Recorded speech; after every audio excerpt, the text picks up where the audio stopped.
I started making hats about 3 years ago, just 2 blocks away from here in New York. I used to be in real estate finance and hated it, so did this, and yeah, it's been a good journey.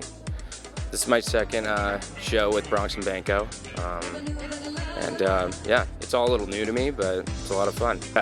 I think that I'm one of the best examples of bringing manufacturing back to the United States, and I think a lot of times the products made in China, they don't last, and they're just made so poorly, and especially with a hat where, you know, when you wear a hat, you're gonna sweat, it's heat, it's gonna, you know, get a lot of use out of it, and you just want something. It's kind of similar to shoes. You want something that's gonna last and just age well with time.